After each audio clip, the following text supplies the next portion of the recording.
ভাই, আমি জানি তুমি কেমন ফিল করো। মাসের শেষে বাবার কাছে টাকা চাইতে গেলে বুকটা কেমন ভারী হয়ে যায়, তাই না? মনে হয় আর কতদিন এভাবে চলবে। আমিও একসময় ঠিক এই জায়গায় ছিলাম। পকেটে টাকা নেই, স্বপ্ন আছে, কিন্তু রাস্তা জানি না। আজকে আমি তোমাকে সেই ৫টা রাস্তা দেখাবো, যেগুলো দিয়ে আমি নিজে পড়াশোনার পাশেই আয় শুরু করেছিলাম। শেষ পর্যন্ত থেকো। ৫ নম্বরটা শুনলে তুমি বলবে, এইটা তো আমিও পারবো। প্রথমটা হলো ফ্রিল্যান্সিং। শোনো, আমি জানি এই কথাটা শুনতে শুনতে তোমার কান ঝালাপালা হয়ে গেছে। সবাই বলে ফ্রিল্যান্সিং করো, কিন্তু কেউ বলে না কিভাবে শুরু করবে। সত্যি কথা হলো, ফাইবারে একটা ডেটা এন্ট্রি কাজ শিখতে মাত্র ৭ দিন লাগে। আমার এক বন্ধু প্রথম মাসেই ৩,০০০ টাকা আয় করেছে। সে জিনিয়াস না, শুধু শুরু করেছিল। তুমিও পারবে। শুধু আজকেই ফাইবারে অ্যাকাউন্ট খোলো। দ্বিতীয়টা হলো টিউশনি। এখন হয়তো মনে হচ্ছে, আমি কি এমন জানি যেটা অন্যকে শেখাবো? ভাই, তুমি যেটা জানো, ক্লাস 6 এর একটা বাচ্চা সেটা জানে না। তোমার জ্ঞানটা ছোটকো মনে হয়, কারণ তুমি সেটার মূল্য বুঝছো না। অনলাইনে জুমে পড়ালে ঘর থেকেই কাজ হয়।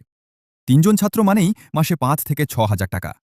নিজেকে ছোট ভেবো না, তুমি কারো শিক্ষক হওয়ার যোগ্য। তৃতীয়টা হলো কন্টেন্ট রাইটিং। তুমি কি জানো, তুমি এখন যে বাংলায় হোয়াটসঅ্যাপে কথা লেখো, সেটাই তোমার স্কিল।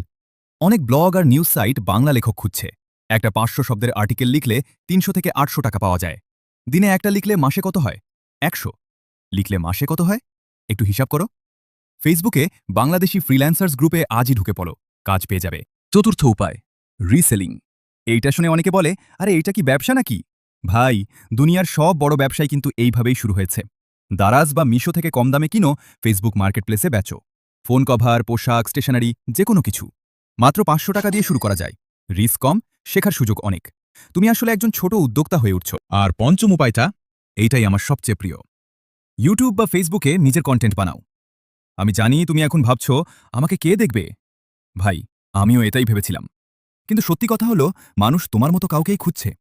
একদম রিয়েল, একদম সাধারণ কেউ। শুরুতে ভিউ কম আসবে, সেটাই স্বাভাবিক। কিন্তু ৬ মাস পর যখন ঘুমের মধ্যেও টাকা আসবে, তখন বুঝবে কেন এটা শুরু করেছিলে। স্বপ্নটা ছোট না, তুমি শুধু শুরু করনি এখনো। তাহলে ভাই, এই ছিল সেই ৫টা উপায় যেগুলো আমি নিজে বিশ্বাস করি। একটাই কথা মনে রেখো, একসাথে সব করতে যেও না। একটা বেছে নাও, সেটাতেই মন দাও। ফল আসবেই। তোমার মতো আরও অনেক ছাত্র আছে যারা এই পথে হাঁটছে। তুমি একা না। ভিডিওটা যদি একটুও কাজে লেগে থাকে, একটা লাইক দাও। এই ছোট্ট কাজটা আমাকে অনেক এগিয়ে নিয়ে যাবে। আর সাবস্ক্রাইব করো, কারণ সামনে আরও এরকম ভিডিও আসছে। ভালো থেকো। আল্লাহ হাফেজ।